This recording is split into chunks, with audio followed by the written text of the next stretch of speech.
ಎಲ್ಲರಿಗೂ ನಮಸ್ಕಾರ. Welcome to Gunda's kitchen. ಇವತ್ತು ನಾನು ಖಾರ ಪೊಂಗಲ್ ಮಾಡ್ತಾಯಿದ್ದೀನಿ. ಅದು ಯಾವ ರೀತಿ ಮಾಡೋದು ಅಂತ ನೋಡ್ಕೊಂಬರೋಣ ಬನ್ನಿ. 1 ಲೋಟ ಆಗೋಷ್ಟು ಅಕ್ಕಿ ತೊಗೊಂಡಿದ್ದೀನಿ. ಅದಕ್ಕೆ ಅರ್ಧ ಲೋಟ ಆಗೋಷ್ಟು ತೊಗರಿಬೇಳೆ, ಅರ್ಧ ಲೋಟ ಆಗೋಷ್ಟು ಹೆಸರುಬೇಳೆ ತೊಗೊಂಡಿದ್ದೀನಿ. ಕೆಲವರು ಪೂರ್ತಿ ಹೆಸರುಬೇಳೆಯಲ್ಲೇ ಮಾಡ್ತಾರೆ. ತೊಗರಿಬೇಳೆ ಹಾಕಿದ್ರೂ ಸ್ವಲ್ಪ ಚೆನ್ನಾಗಿರುತ್ತೆ.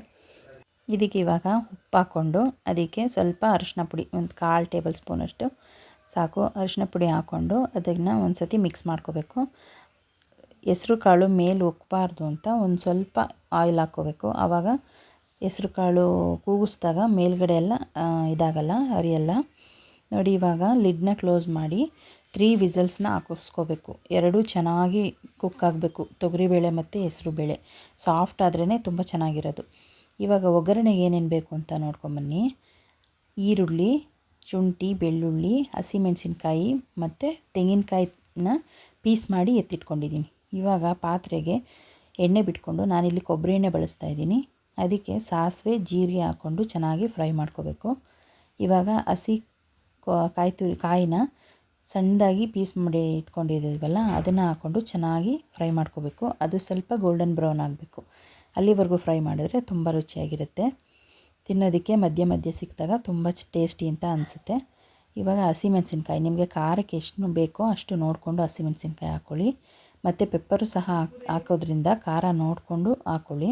ಇವಾಗ ಸಣ್ಣದಾಗಿ ಹೆಚ್ಚಿಟ್ಕೊಂಡಿರೋ ಅಂಥ ಶುಂಠಿ ಬೆಳ್ಳುಳ್ಳಿನ ಹಾಕ್ಕೊಂಡು ಚೆನ್ನಾಗಿ ಮಿಕ್ಸ್ ಮಾಡ್ಕೋಬೇಕು. ಅದರ ಹಸಿ ಸ್ಮೆಲ್ ಹೋಗೋವರೆಗೂ ಚೆನ್ನಾಗಿ ಫ್ರೈ ಮಾಡ್ಕೋಬೇಕು.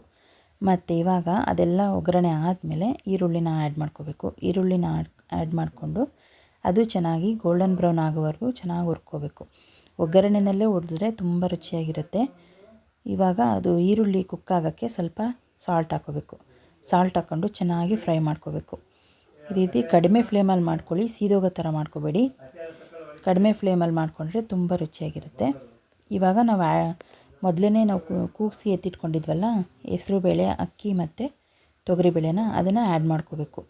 ಇದು ಸ್ವಲ್ಪ ಗಟ್ಟಿ ಇರುತ್ತಲ್ಲ, ಅದಕ್ಕೆ ಸ್ವಲ್ಪ ನೀರು ಆ್ಯಡ್ ಮಾಡಿಕೊಂಡು ನೀವು ಕನ್ಸಿಸ್ಟೆನ್ಸಿ ಅಡ್ಜಸ್ಟ್ ಮಾಡಿಕೊಂಡು ಕುದಿಸ್ಕೋಬೇಕು. ಆವಾಗ ಎರಡು ಒಗ್ಗರಣೆ ಮತ್ತು ಇದನ್ನು ಚೆನ್ನಾಗಿ ಕುಕ್ ಆಗುತ್ತೆ. ಆವಾಗ ಹೊಂದ್ಕೊಂಡು ರುಚಿ ಚೆನ್ನಾಗಿ ಬರುತ್ತೆ. ನಿಮಗೆ ಸ್ವಲ್ಪ ನೀರಂಗೆ ಮಾಡಿಕೊಂಡು ಆಮೇಲೆ ಒಂದು 10 ನಿಮಿಷ ಕುದಿಸ್ಕೊಂಡ್ರೆ ತುಂಬ ರುಚಿಯಾಗಿರೋವಂಥ ಖಾರ ಪೊಂಗಲ್ ರೆಡಿಯಾಗುತ್ತೆ. ಇವಾಗ ಲಾಸ್ಟಲ್ಲಿ ನಾವು ಪೆಪ್ಪರ್ನ ಕುಟ್ಟಿ ಇಟ್ಕೊಂಡಿರಬೇಕು. ಈ ರೀತಿ ತರಿ ಇದ್ದರೆ ಸಾಕು, ಚೆನ್ನಾಗಿರುತ್ತೆ. ಒಂದು 2 ಟೇಬಲ್ ಸ್ಪೂನ್ ಹಾಕ್ಕೊಂಡು ಚೆನ್ನಾಗಿ ಮಿಕ್ಸ್ ಮಾಡ್ಕೋಬೇಕು. ಇದು ಎರಡು ಚೆನ್ನಾಗಿ ಹೊಂದ್ಕೋಬೇಕು. ಅಲ್ಲಿವರೆಗೂ ಚೆನ್ನಾಗಿ ಮಿಕ್ಸ್ ಮಾಡಿಕೊಂಡು ಕುದಿಸ್ಕೋಬೇಕಾಗತ್ತೆ. ಕೊನೆಯಲ್ಲಿ ಹೇಗಾಗಿರುತ್ತೆ ಅಂತ ತೋರಿಸ್ತೀನಿ. ಕೊನೆಯದಾಗಿ ಲಾಸ್ಟ್ ಕೊತ್ತಂಬರಿ ಸೊಪ್ಪನ್ನ ಹೆಚ್ಚಿಟ್ಕೊಂಡಿರ್ತೀವಲ್ಲ ಅದನ್ನು ಹಾಕ್ಕೊಂಡು ಒಂದು ಸತಿ ಮಿಕ್ಸ್ ಮಾಡಬೇಕು. ತುಂಬಾ ರುಚಿಯಾಗಿರುತ್ತೆ ಈ ಖಾರ ಪೊಂಗಲ್ಲು. ನೀವೊಂದು ಸತಿ ಮನೇಲಿ ಟ್ರೈ ಮಾಡಲೇಬೇಕು, ತುಂಬ ರುಚಿಯಾಗಿರುತ್ತೆ. Thank you for watching.